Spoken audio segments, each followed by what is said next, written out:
नमस्कार दोस्तों, स्वागत है आप सभी का हमारे चैनल शेयर मार्केट में। मैं हूं आपका दोस्त नवी और यहाँ पर बात करेंगे इंडियन इन्फोटेक के बारे में।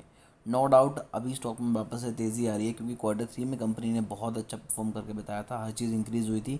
तो मोस्ट प्रोबेबली चांसेस ये रहते हैं कि क्वार्टर 4 में भी कंपनी इंप्रूव करेगी, क्योंकि ज़्यादातर कंपनियों की कोशिश रहती है कि फाइनेंशियल ईयर के जितने भी उनके रिजल्ट्स आएँ वो सबसे अच्छे आएँ, सारे क्वार्टर से ज़्यादा बेटर निकल के आएँ। और मोस्ट प्रोबेबली कंपनी ये काम करती हैं, तभी आपको डिविडेंड नॉर्मली आपको क्वार्टर 4 के रिजल्ट्स में ही दिखाई देगा।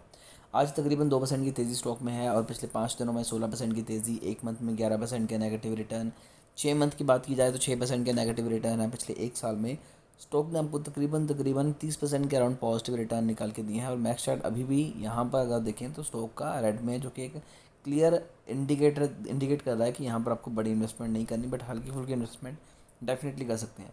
अब अगर क्वार्टर 3 की बात की जाए तो क्वार्टर 3 में कंपनी का रेवेन्यू 135% इंक्रीज़ हुआ था, नेट इनकम 98% इंक्रीज़ हुई थी, टीपीएस 100% इंक्रीज़ हुआ और ऑपरेटिंग इनकम की बात की जाए तो वो 165% इंक्रीज़ हुई, जो कि बहुत ज़्यादा एक अच्छा साइन रहा है। अब यहाँ पर बात करते हैं कंपनी के ट्रैक रिकॉर्ड के हिसाब से कि क्या यहाँ पर इन्वेस्टमेंट करनी चाहिए नहीं करनी चाहिए। उसके लिए चलना पड़ेगा इनके फंडामेंटल्स पे।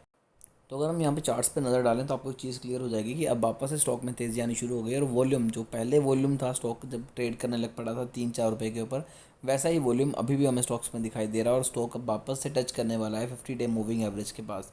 तो जब स्टॉक में लगातार वॉल्यूम बढ़ रहा है तो कहीं ना कहीं ये भी इंडिकेट कर रहा है कि अब वापस से तेज़ी आपको स्टॉक में दिखाई देने वाली है।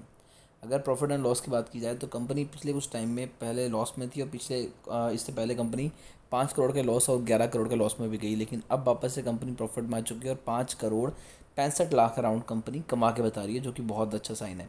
इन्वेस्टर्स की बात की जाए तो ये एक गलत चीज़ निकल के आ रही है कि कंपनी की 2021 में 20% की होल्डिंग प्रमोटर की थी, जो कि लगातार कम होती गई और अभी के टाइम पे 7% की होल्डिंग रह गई है, या बाकी 93% के अराउंड जो होल्डिंग है वो सारी पब्लिक की। तो ये चीज़ें कुछ ऐसी हैं जो जिनकी वजह से आप बड़ी इन्वेस्टमेंट ऐसे स्टॉक्स में डेफिनेटली नहीं कर सकते।